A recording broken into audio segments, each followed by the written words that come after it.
Hi Michaela, I'm looking at your design that you've posted and also reading your description about it. So you say you use double visual pathways gradating within, but you've also included single visual pathways as well. Also, you try to create a point of emphasis in the upper right corner with the white area where the two visual pathways cross. I think that's it right there. And for interpenetration, you added little squares across two of the double visual pathways, so here and here. All right, so I'll have to go and check, but I think this is the first time you've posted your design, and I'm looking to see if you had Linda for critique. And you weren't in my group, and it didn't seem that you were in Linda's group either. So I'm thinking that maybe you weren't at critique, and so this is the first time that we're seeing it. And you're kind of at that. I mean, arguably, yes, you have those things going on, but it does not unify well. So these do not unify with the half of your composition overall. It's kind of here in the lower part. You do have double visual pathways. So here, you got single visual pathways. I'm just looking here, there. This area is, I'm not quite sure what's going on there. Here, this one continues down.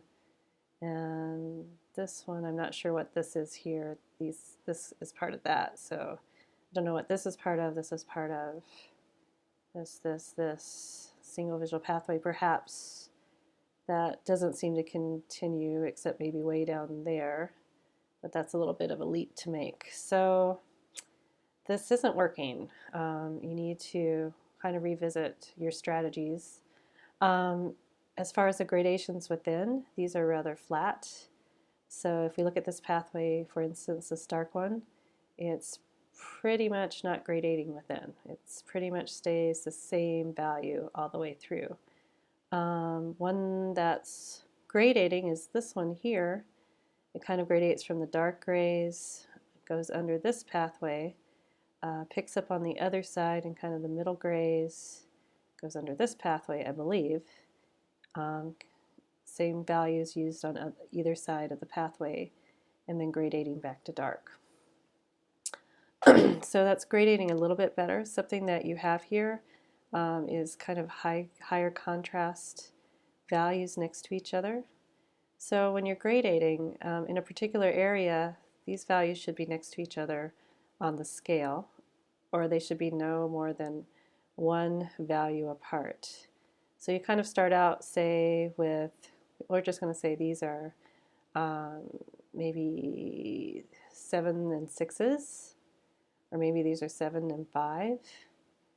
And then this is a big jump here. I'd say this is maybe like 3 and 6. So you've got, at least 2 steps. So these are really high contrast, and that's going to make your design have overallness. So there's a lot of high contrast within your visual pathways here, here. This one's not so bad. Maybe this is 1 and 3. But you can see your dark areas are working much better. They're just not gradating, but the values that you have next to each other are low contrast.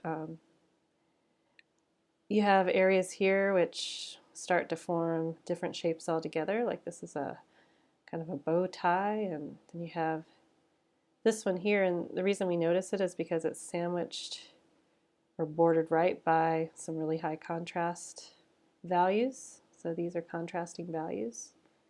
So you get to see where it's being problematic. So this helps lead our eye here, these points of emphasis. I'm sorry, these interpenetrations, but our eye pretty much stays there, and there's no reason to go up here and kind of explore the composition. So you really need to start fresh.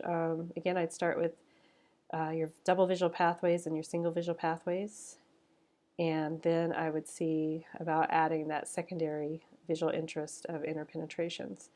And make sure that they're not too high contrast, otherwise they're going to be figures on a ground.